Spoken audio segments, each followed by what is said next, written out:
Quand on parle d'autoroute et santé, vous allez voir, ça va devenir compliqué parce qu'il y a énormément de déterminants, il y a énormément de facteurs qui influencent la santé en lien avec les autoroutes. Aujourd'hui, je vais amener des nuances. À un moment donné, vous allez vous dire, ben oui, mais là, c'est quoi l'enjeu? Mais dans le fond, vous êtes tous des convaincus pour la plupart qui êtes ici. Puis c'est juste de vous rendre intelligent quand vous allez rencontrer d'autres mondes que vous allez vouloir convaincre. Fait que je vous donne les arguments. Puis souvent, vous allez, tu sais, moi dans la vie de tous les jours, je travaille avec le ministère des Transports, le ministère des Transports, de la mobilité durable, d'électrification des transports. Puis là, ils nous amènent leurs arguments, puis ben là, je vais vous les présenter, leurs arguments. Vous allez les connaître.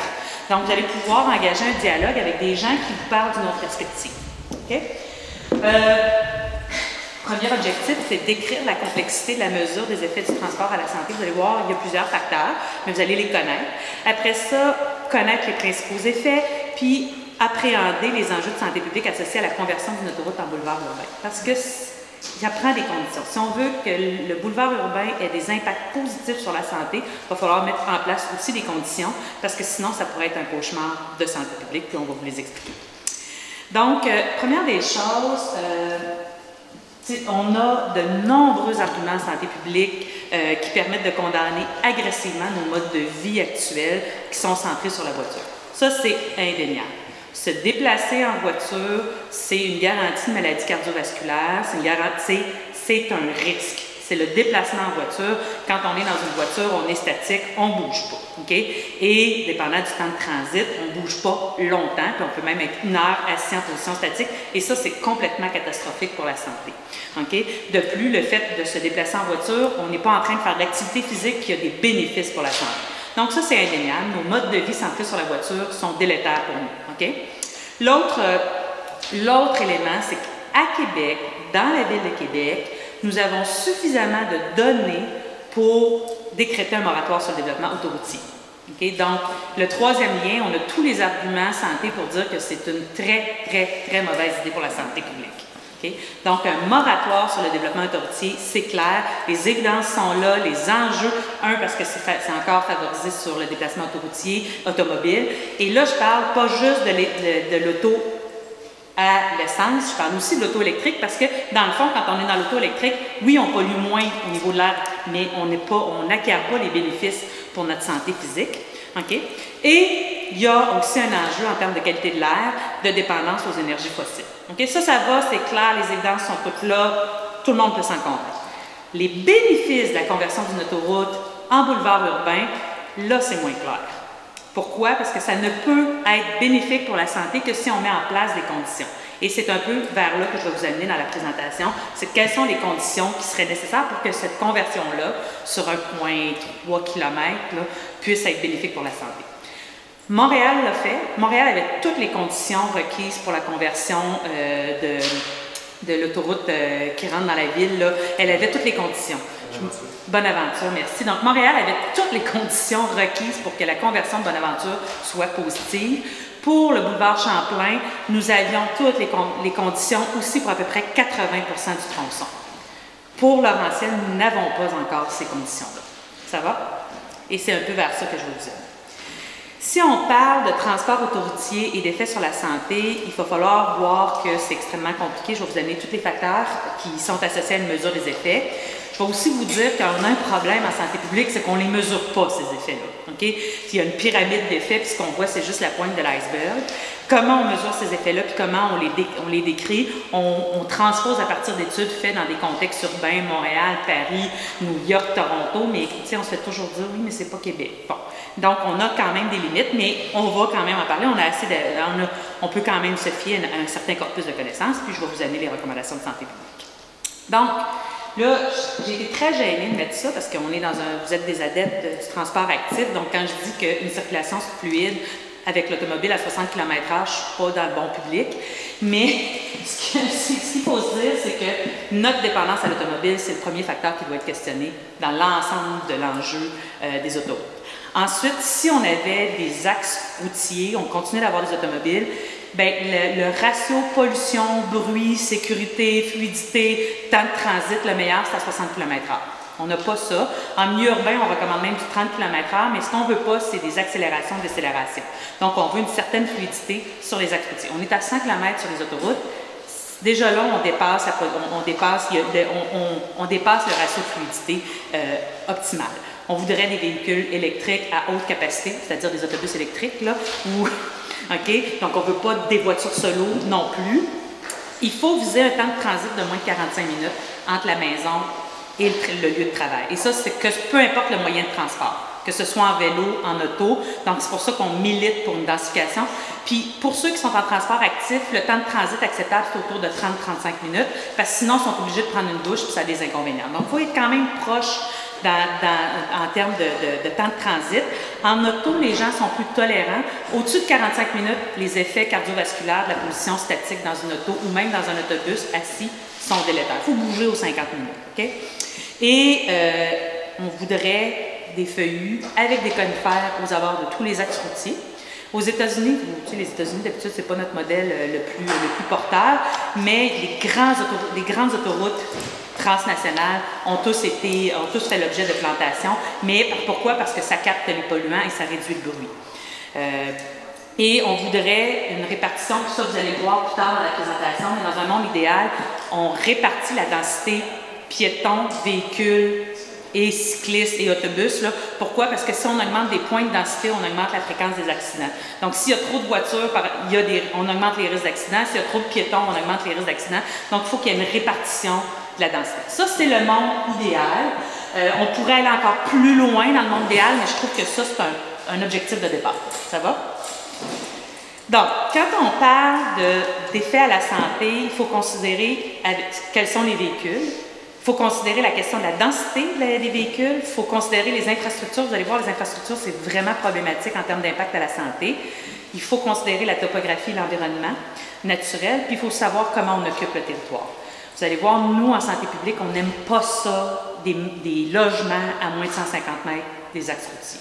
Là, fait que là, déjà là, quand on parle de développement, il faut parler d'un bon développement parce que quand on est collé sur des autoroutes, c'est pas bon pour la santé. Nous, on recommande de ne pas développer de l'immobilier ou du résidentiel à moins de 150 mètres. Fait que là, quand on parle de densification, il faut bien... Mais là, on parle des grandes autoroutes. Là, on ne parle pas des routes, des chemins en milieu urbain, là, mais on a un enjeu là. Donc, quand on parle de véhicules en santé, bien, on sait que le diesel, c'est pire que l'essence. L'essence, c'est pire que l'électricité, à condition que l'électricité soit produite par des énergies renouvelables. Aux États-Unis, c'est le principal enjeu. Si l'électricité est formée par des usines au charbon, on n'a pas gagné en termes de production et d'impact à la santé. Ça prend des véhicules efficaces, mais là, ça commence à être compliqué parce que même quand on a des véhicules à faible émission, ils produisent des particules ultra fines qui, elles, sont cancérogènes. Fait qu'on n'est pas sorti du bois, donc évidemment, on essaie d'éviter la combustion. Il y a aussi le véhicule, sa masse. Plus il est lourd, plus il fait du massacre. Okay? Faire frapper par un vélo, ça ne vous fait pas trop mal. On peut être assommé, mais se faire frapper par un SUV ou un véhicule utilitaire sport, ça fait mal. Okay? Il y a un ratio de vitesse. Plus il est rapide, plus il vous transfère l'énergie, plus le dommage est grand. Mais en plus, s'il y a une masse importante, c'est dramatique. Donc actuellement, en termes de sécurité en santé publique, on a un problème puisque plus de la moitié des véhicules vendus sont des véhicules dont la masse présente une menace à la santé. Okay? Et on a aussi les véhicules qui produisent du bruit qui, lui, est aussi nuisible à la santé. On va le voir plus tard. Donc le véhicule en soi, si on veut faire des actions de santé publique, il faut travailler sur les véhicules. Petit, léger, électrique, avec la nuance que je vous ai amenée. On a aussi un enjeu de densité. Okay? Si on a un nombre absolu de véhicules qui est important, ou si on a un effet goulot d'étranglement, bien, on crée de la stagnation du trafic, on crée des enjeux, puis le phénomène d'accélération-arrêt produit énormément de polluants et génère des conflits, augmente le temps de transit, ce qui est moins bon pour la santé. On veut donc des éléments de fluidité. Puis la fluidité, c'est la capacité, c'est toujours l'amont et l'aval, comment ils sont capables d'absorber les véhicules qui rentrent sur un axe routier. Puis il faut, quand on crée un boulevard urbain, avoir des voies de passage de contournement si la densité augmente de façon trop importante. La vitesse maximale, elle est une menace à la santé à la fois si on se fait frapper ou s'il y a un accident, mais elle est aussi un enjeu parce qu'elle produit plus de polluants. selon si c'est des véhicules à combustion. Vous voyez, c'est plein de petites nuances. Là, quand on va vouloir démontrer l'impact réel, on tombe dans des nuances complexes. Et le temps de déplacement, je vous l'ai dit tout à l'heure, plus on reste statique dans un véhicule, moins c'est bon pour la santé. La topographie est aussi un enjeu. Si on a des phénomènes de cuve, si on a des phénomènes de côte, on dépense beaucoup plus d'essence ou d'énergie en montant une côte versus en descendant. Laurentienne, c'est un faux plat, mais il y a un faux plat dans l'autre sens. Il faut y penser. L'environnement naturel au Québec, à cause de la neige, on a comme un prétexte qu'on ne met pas d'arbres en bordure des autoroutes, là. Mais en même temps, c'est des phénomènes de filtration naturelle pour le bruit. Je vous l'expliquais un peu en introduction. On a au Québec l'hiver, mais le type de revêtement génère beaucoup de bruit. Ça aussi, vous allez voir, c'est un impact à la santé. Mais le type de revêtement, le problème, c'est que les revêtements qui ne sont pas bruyants sont des revêtements glissants l'hiver. Fait il y a comme un équilibre à trouver. Le béton qui est durable est extrêmement bruyant. Il manque de 4 à 5 décibels d'exposition au bruit moyen. Fait que, il y a des enjeux là-dessus sur le type de revêtement. Mais en même temps, si on prend de l'asphalte, l'asphalte, c'est pas une production, le béton non plus, c'est pas très écologique comme production, mais l'asphalte, ça revient, il y a des odeurs, il y a des problèmes d'hydrocarbures associés à ça, donc c'est pas simple.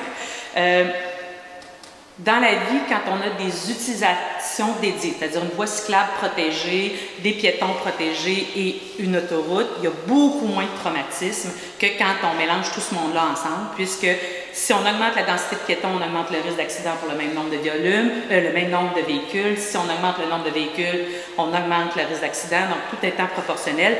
Une autoroute, en empêchant les cyclistes et les piétons, protège en quelque sorte la santé pour ce qui est des traumatismes. Vous allez voir, la part des traumatismes, elle est quand même minime par rapport à l'impact de la pollution. Les infrastructures doivent être capables de répartir les différents usagers sur la route pour être sécuritaires et l'aval doit permettre de répartir le trafic en cas de congestion. En fait, le quadrillé urbain répartit beaucoup mieux le trafic que les axes dédiés parce que là, s'il y a une voie qui bloque, tout bloque. Okay? C'est assez logique, là. Dernier élément qui compte beaucoup en termes de qualité de vie, c'est la beauté des infrastructures. Okay? En termes de milieu urbain, vivre sur le bord d'une autoroute, c'est pas sexy. Okay? Donc, si on parle, quand on parlait tantôt d'environnement naturel, s'il y a des arbres, déjà là, l'acceptabilité sociale est beaucoup plus grande quand les autoroutes sont bordées d'espaces verts que quand elles sont des grandes structures de béton comme on en a connu au Québec et qu'on en connaît encore. Et enfin, l'occupation du territoire qui est votre préoccupation, mais qui est moins ma compétence. Là. Mais plus on a de la mixité des usages, plus on a des populations qui marchent, hein, plus on a proximité résidentielle, lieu de travail, commercial, plus les gens marchent, plus les gens vont avoir un sentiment de communauté, plus la perception de la qualité de vie est importante. Un des grands enjeux qu'on a avec le boulevard Laurentien, c'est le cloisonnement. Hein. L'Est-Ouest, il n'y a pas moyen de passer, il n'y a pas de voie de passage. C'est vraiment, ça crée une ségrégation entre les territoires, puis ça, c'est très pas bon pour la santé. L'accès aux ressources est limité. Il y a notamment des déserts alimentaires qui sont constatés dans ces secteurs-là, puis on le voit tout le long de nos autoroutes, là, tout le long de nos grands axes nord-sud. Il y a vraiment ce cloisonnement-là a des impacts. Ça crée énormément d'inégalités aussi, les autoroutes, parce que ceux qui vivent sur le bord des autoroutes, c'est souvent ceux qui ont c'est souvent des logements de moins bonne qualité. Et donc, il y a beaucoup, c'est comme si, dans une perspective de santé publique, on sait que l'autoroute présente un risque à la santé, puis on met les populations qui sont déjà les plus vulnérables en termes de santé, et on leur en rajoute en termes d'exposition à des facteurs de risque, que ce soit le bruit, la pollution, la qualité de vie. Donc, c'est vraiment une autoroute, c'est un générateur d'inégalité sociale, contrairement à un boulevard urbain. Finalement, les autoroutes, c'est une garantie de pouvoir sortir rapidement de la ville et ça favorise l'étalement urbain. Ça va pour les principes. Fait qu'il y en a des facteurs à considérer. Puis là, quand on essaie de mesurer ça, puis de vous dire, bien, à Québec, le tronçon de 1,2 km fait tant de décès, je ne suis pas capable de vous répondre. Okay? Il faut multiplier ça à l'ensemble du territoire, mais vous voyez, il y a plusieurs enjeux. Donc, nous, quand on mesure les effets en santé publique, bien, ce qui est plus facile à mesurer, c'est les décès. Mais il y a toute une pyramide d'effets qui va des hospitalisations, des visites à l'urgence, mettons pour des problèmes d'asthme. Il y a peu de gens qui meurent d'asthme au Québec, mais il y a beaucoup de gens qui sont hospitalisés, encore plus qui fréquentent les hospitalisations. Mais on pourrait aller voir un médecin aussi. Ça, c'est pas nécessairement à l'urgence que ça se passe. Toute l'utilisation des médicaments, les symptômes cardio-respiratoires, on peut se sentir essoufflé, mais on n'a pas nécessairement consulté son médecin ou pris des médicaments. et qui peut avoir des effets qu'on ne mesure pas, mais qui sont réels. Actuellement, au Québec, on mesure les hospitalisations, on est capable en partie de visiter les urgences, puis pour l'utilisation de médicaments, c'est seulement chez les personnes âgées à cause du régime public pour tout le monde. Ailleurs, comme on n'a pas accès au régime privé, notre capacité à mesurer les effets s'arrête à ce niveau-là, à moins de faire des études spécifiques. L'autre chose, c'est compliquer la santé publique parce que ça fait des études observationnelles, populationnelles, donc sur des grands bassins de population. Donc, quand on veut se poser la question, oui, mais Laurentien, ça va donner quoi comme bénéfice? J'ai pas les moyens de le faire, j'ai pas les moyens de transmettre, de le traduire. Nous, on parle tout le temps en risque relatif. On dit ça augmente de 2 le risque de mortalité précoce. Oui, mais c'était quoi la mortalité de base? C'est toujours la question un peu particulière.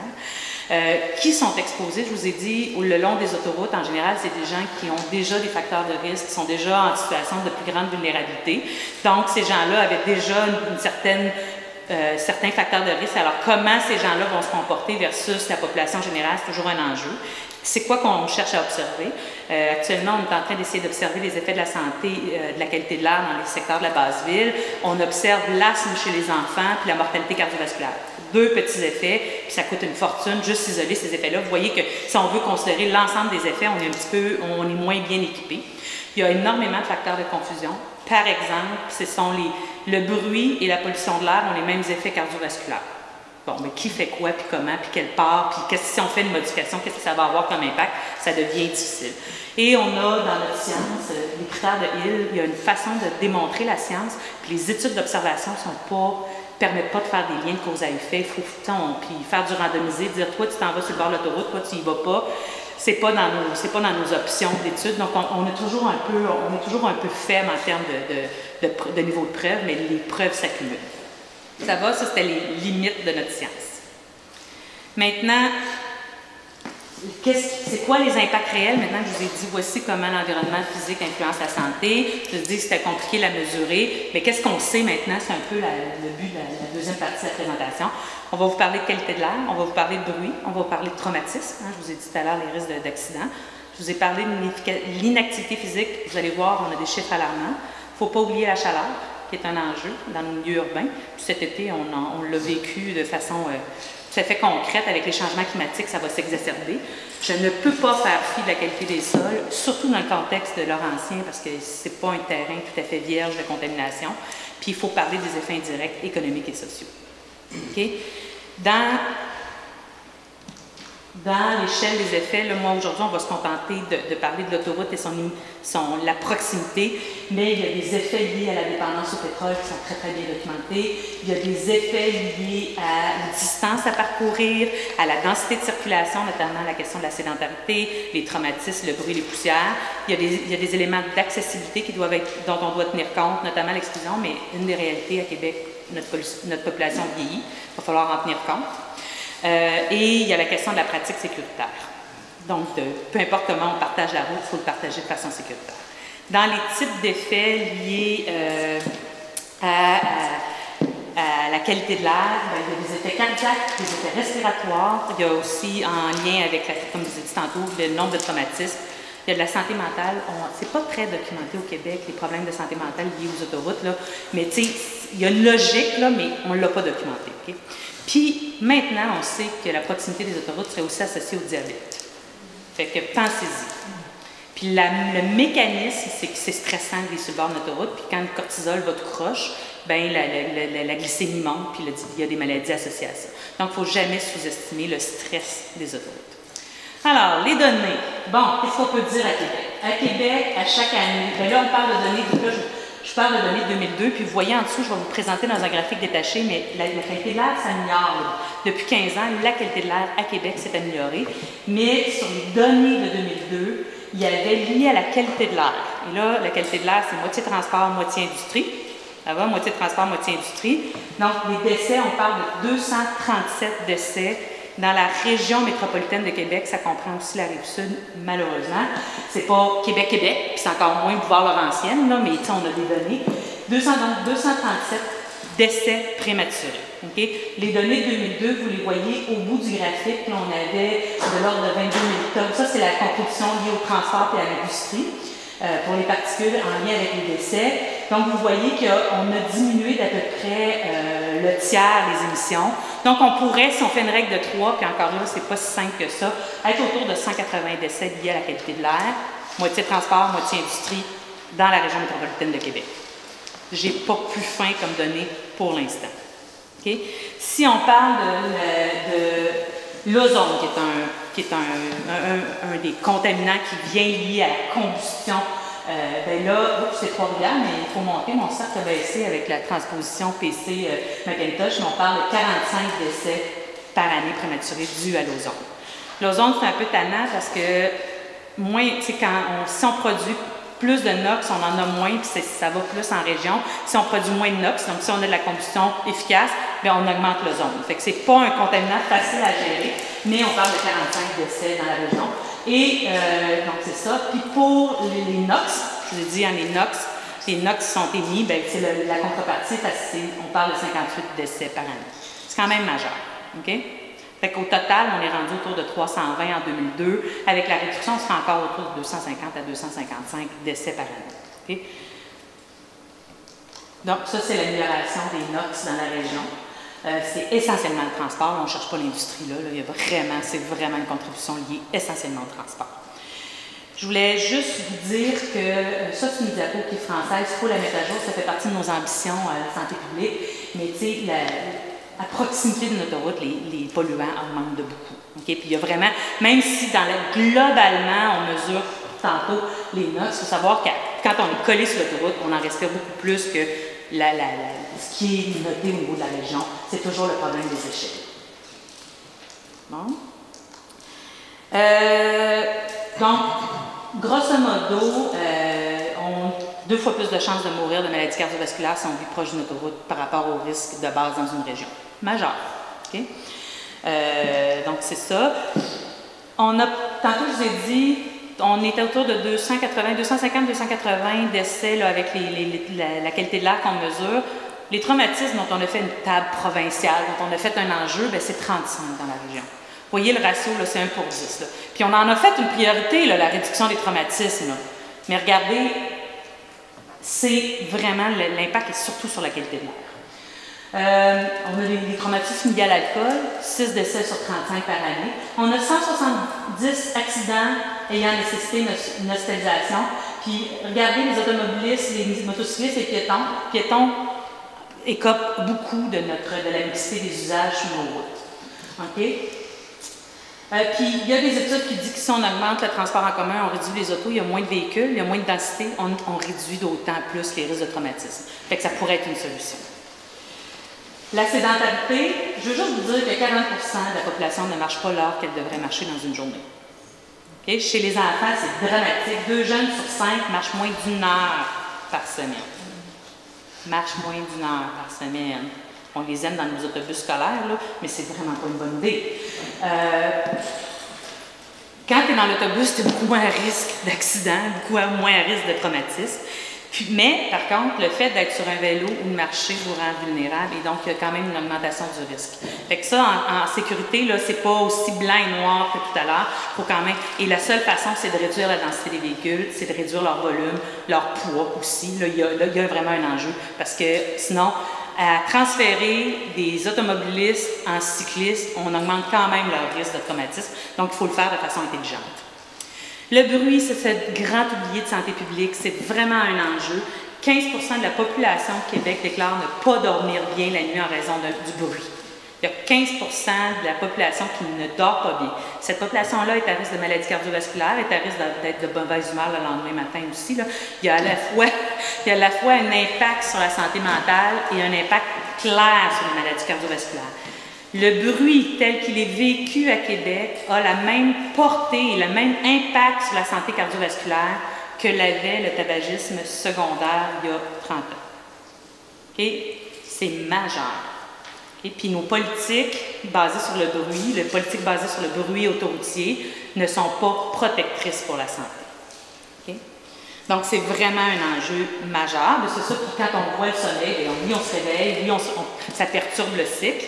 Mais, puis le lendemain, on est moins efficace, moins concentré, moins patient. Mais à long terme, le problème, c'est que ça augmente le stress.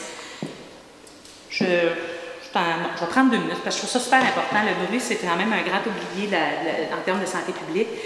Mais on est fait pour se sauver si on a une menace dans la forêt pendant qu'on dort. Okay? Donc, on est fait pour que notre système neurovégétatif ne dort pas, même si nous, on dort. Okay? Lui, il est toujours en mode vigie. Il se calme, il baisse la pression, il baisse la fréquence cardiaque, mais dès qu'une feuille craque, dès qu'il y a un petit bruit, il dit « ça se pourrait qu'il y ait une menace, prépare-toi à te réveiller ». Donc, notre système neurovégétatif fait en sorte qu'il reste toujours vigilant et que s'il entend des bruits, il s'active. La raison, c'est assez simple, c'est que si vous vous réveillez rapidement et qu'il n'y a pas eu le temps de s'activer, vous allez perdre connaissance. Ça vous est déjà arrivé de vous lever trop rapidement le matin pour voir des étoiles? C'est le même principe. Donc, le système se prépare. Donc, quand il commence à entendre des bruits, il se prépare à se sauver. Le but, c'est de courir sans perdre connaissance. C'est donc d'être efficace. Donc, c'est un système qui ne dort jamais. S'il entend des bruits aussi, il y a des réveils fréquents. Bien là, il va augmenter la pression cardiaque, il va augmenter la fréquence cardiaque, il va augmenter la pression artérielle, il va augmenter sa fréquence et il va se mettre en mode « prépare-toi ». Mais ça fait que le cœur ne se repose jamais. Ça fait aussi, quand il se met en mode prépare-toi, il augmente son cortisol, les stéroïdes naturels. Vous savez, les stéroïdes, c'est pas bon pour le métabolisme. Ça fait engraisser, ça augmente la pression, ça augmente le travail cardiaque. Et donc, tout ça fait en sorte que l'organisme n'a jamais le repos nécessaire pour se reposer. Et c'est ce qui augmente le risque de maladie cardiovasculaire. Donc, c'est vraiment un enjeu. On sait que le fait de ne pas dormir aussi, l'organisme manque d'énergie. Hein? Il a l'impression de dire « je n'ai pas assez d'énergie ». Et donc, dans ce temps-là, on va aller en chercher dans la nourriture.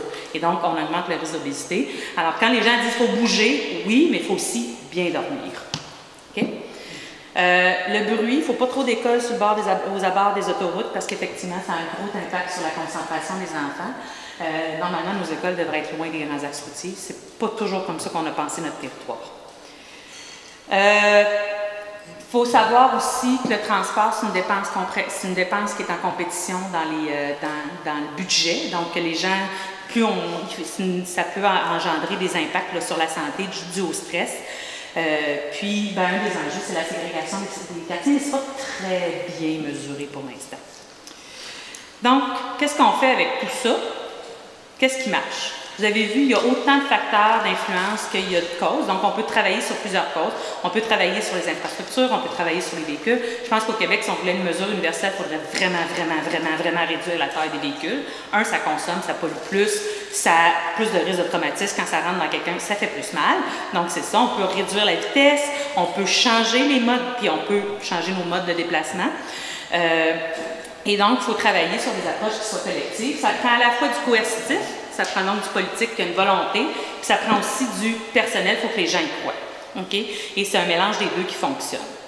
On a de la misère parce qu'on n'a pas beaucoup documenté le fardeau économique, puis en 2018, il faut parler argent pour pouvoir avoir le même langage.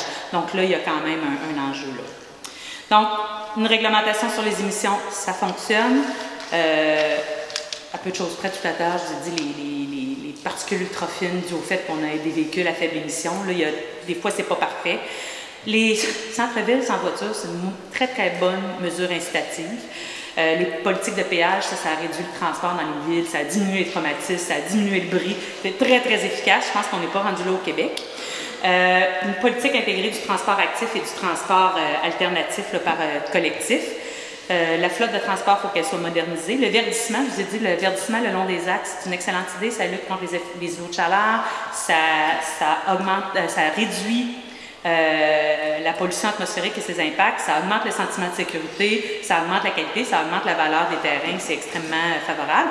Mais encore là, il faut se poser la question, si on se met à rendre les abords des axes routiers très beaux, on crée de la gentrification, fait qu'il y a toujours un équilibre à bien peser. Le ralentissement du trafic, je vous l'ai dit, on est loin de la vitesse optimale en termes de fluidité et de production de contaminants.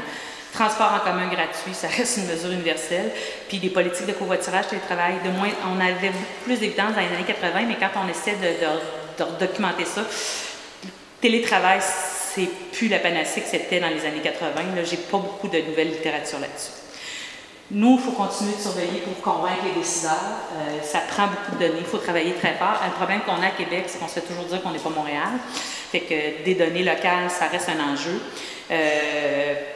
Il faut se poser la question de l'accessibilité économique. Puis Puis, il va falloir avoir des approches multiniveaux, à la fois collectives et individuelles. Il faut travailler à la fois sur les véhicules, à la fois sur l'aménagement du territoire, à la fois sur les mesures alternatives de déplacement. Si on fait un boulevard urbain, en synthèse, l'accessibilité, c'est clair qu'un boulevard urbain augmente, décloisonne les quartiers, augmente l'accessibilité entre les quartiers. C'est une mesure sociale en termes de développement. Ça augmente aussi la présence de piétons vélo, donc ça augmente l'utilisation du territoire par de nombreux moyens de transport. Pour la sécurité, il faut vraiment gérer les usages. Hein, les piétons, les pistes cyclables, j'ai vu tantôt dans les projets, c'est vraiment des pistes cyclables dédiées, parfait, il faut vraiment séparer, parce que sinon, si on fait juste un boulevard urbain et qu'on mélange ce monde-là, on augmente les risques de traumatisme. Pour la qualité de l'air et le bruit, ça dépend. Ça va dépendre si on a réussi à réduire le nombre de véhicules. Ça dépend où sont le résidentiel. Si le résidentiel est collé, il va avoir le même impact. Puis, à moins de 150 mètres, le résidentiel, s'il y a le même volume ou s'il y a le même type de combustible, on va avoir des problèmes. Nous, il y a quand même un moratoire à 150 mètres pour qu'on puisse promouvoir du développement collé sur les axes pour une vitesse optimale de 30 km/h. On n'est pas rendu là. Hein? Je pense qu'on est tout autour de 62 dans les quartiers, 62 km/h, entre 50 et 62, donc on n'a pas encore le ratio optimal. Ça augmente les déplacements actifs parce que justement, ça décloisonne l'utilisation des espaces. Puis pour la qualité de vie, ça dépend de l'aménagement qu'on fait. Fait que voilà.